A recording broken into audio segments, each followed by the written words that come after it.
নাহমাদুহু ওয়া নুসাল্লি আলা রাসূলিহিল কারীম আম্মা বা'দ। আজ আমরা আলোচনা করব ইতিকাফ কাকে বলে। ইতিকাফের সংজ্ঞা হচ্ছে সকল কাজ থেকে মুক্ত হয়ে আল্লাহ সুবহানাহু ওয়া তাআলার ইবাদতের জন্য মসজিদে অবস্থান করাকে ইতিকাফ বলে। এখন আমরা জানব যে ইতিকাফের উদ্দেশ্য কী, কী কারণে ইতিকাফ করা হয়। ইতিকাফের উদ্দেশ্য হচ্ছে লাইলাতুল কদর হাসিল করা বা লাইলাতুল কদর তালাশ করা। রমজানের শেষ দশক কেউ যদি ইতিকাফের উদ্দেশ্যে লাইলাতুল কদর পাওয়ার আশায় যদি ইতিকাফে বসে যায়, তাহলে অবশ্যই সে লাইলাতুল কদর হাসিল করা তার জন্য সম্ভব হয়ে যাবে। এখন আমরা জানব যে ইতিকাফের শর্ত কী, কী কী শর্ত পূরণ করে ইতিকাফে বসতে হয়।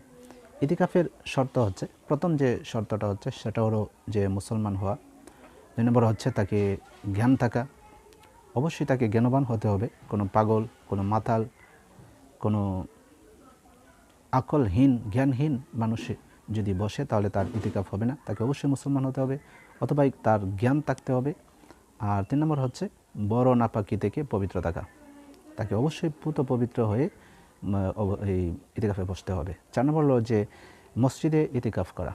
এগুলি হচ্ছে ইতিকাফের শর্ত। এখন আমরা জানব যে ইতিকাফের রুকন কয়টি। ইতিকাফের রুকন হচ্ছে 2টি। একটি হচ্ছে নিয়ত করা, যে আমি ইতিকাফের উদ্দেশ্যে মসজিদে অবস্থান করছি, এরকম নিয়ত করে নেওয়া। 2 নম্বরটা হচ্ছে যে মসজিদে অবস্থান করা। এগুলি হচ্ছে ইতিকাফের রুকন। এখন আমরা জানব যে মহিলারা কি ইতিকাফ করতে পারবে।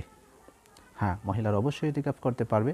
আল্লাহ রাসূল সাল্লাল্লাহু আলাইহি সাল্লামের জামানায় মসজিদে নববীতে মহিলারা আল্লাহ রাসূল সাল্লাল্লাহু আলাইহি সাল্লামের সাথে তারা ইতিকাফ করেছেন।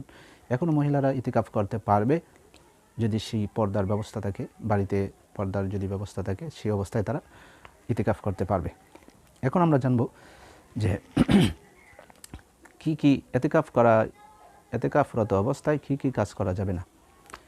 ইতিকাফকারী যে কাজগুলি করতে পারবে না সেগুলি হচ্ছে, যেমন 1, মসজিদ থেকে বিনা প্রয়োজনে সে বের হতে পারবে না। 2, বেচাকেনা করতে পারবে না। 3, চাষাবাদ করতে পারবে না। 4, ইতিকাফরত অবস্থায় মসজিদ থেকে বের হয়ে গিয়ে কোনো রোগীর সেবা করতে পারবে না। এমনকি মসজিদ থেকে বের হয়ে গিয়ে কোনো জানাজার নামাজে অংশগ্রহণ করতে পারবে না। এই নিয়মগুলো তার মেনে চলতে হবে। এখন আমরা জানব যে বিশেষ প্রয়োজনে ইতিকাফকারী ব্যক্তি মসজিদ থেকে কি বের হতে পারবে, কি কি কারণে বের হতে পারবে। এই কারণগুলির মধ্যে একটা হচ্ছে, যেমন প্রস্রাব পায়খানার যদি প্রয়োজন হয়, প্রস্রাব পায়খানার প্রয়োজনে সে মসজিদ থেকে বের হতে পারবে। যেমন খাওয়া দাওয়ার যদি মসজিদে কোনো ব্যবস্থা না থাকে, তাহলে খাওয়া দাওয়ার প্রয়োজনে মসজিদ থেকে বের হতে পারবে।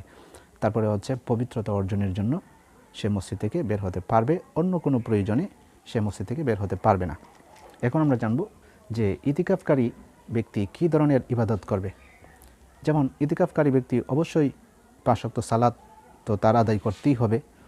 ফরজ নামাজের পাশাপাশি অন্যান্য নফল তাহাজ্জুদ সহ এবং অন্যান্য নফল নামাজ সে পড়বে।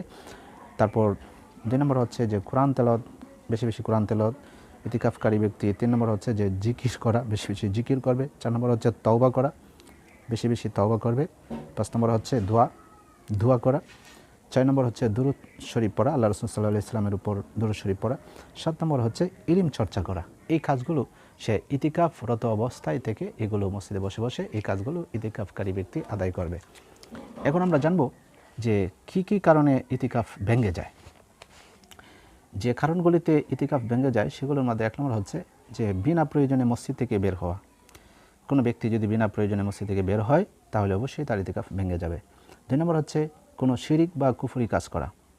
ইতিকাফে থাকা অবস্থায় কেউ যদি শিরিকি কথা বলে ফেলে বা কুফরি কথা বলে ফেলে, কোনো শিরিক এবং কুফরি কাজ যদি করে, তাহলে তার ইতিকাফ ভেঙে যাবে।